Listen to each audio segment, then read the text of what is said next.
If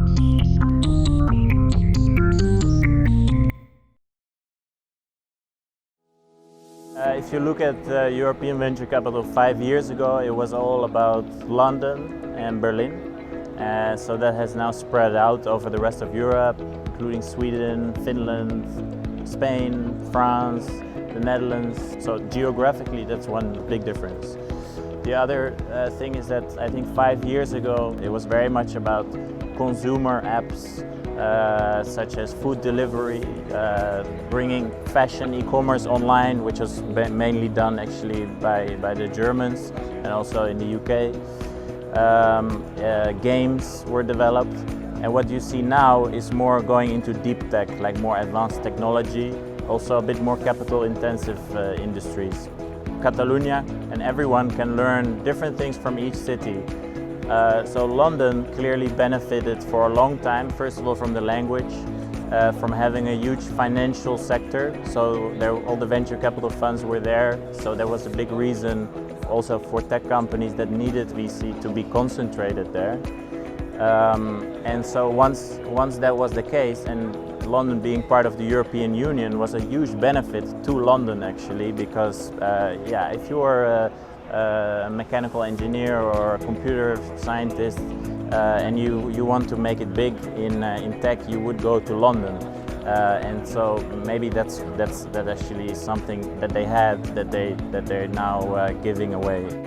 If you look at Israel, they're such an outlier with so many tech companies in such a small country. Who knows why that is? But I think it definitely also has to do with government heavily investing always in, because of the military, investing in science and technology, robotics. So I think there is some spin-off from that is to the benefit now of the technology sector. So there's something to learn from that as well.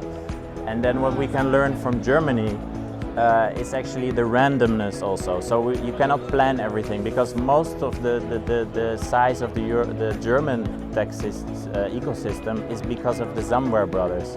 Like that's 3 guys, or maybe even 1 guy, that was so driven to repeat successes from the US and bring them to Europe, and with like relentless execution, that he made these huge businesses, and that's actually what drove it. So that's pretty random. That could have happened also in Spain or in France.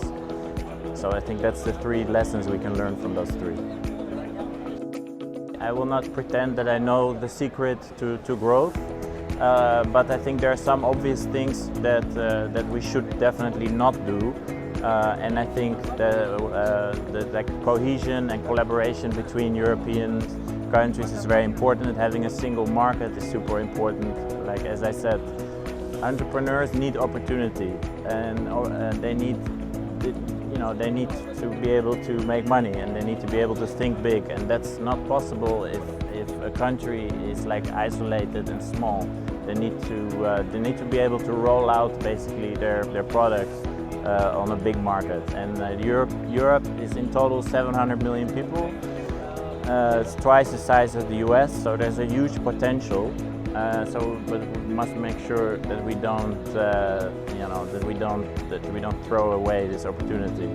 And I think the same is for Catalonia as a region. I'm all for basically cohesion, and I think that's the most important.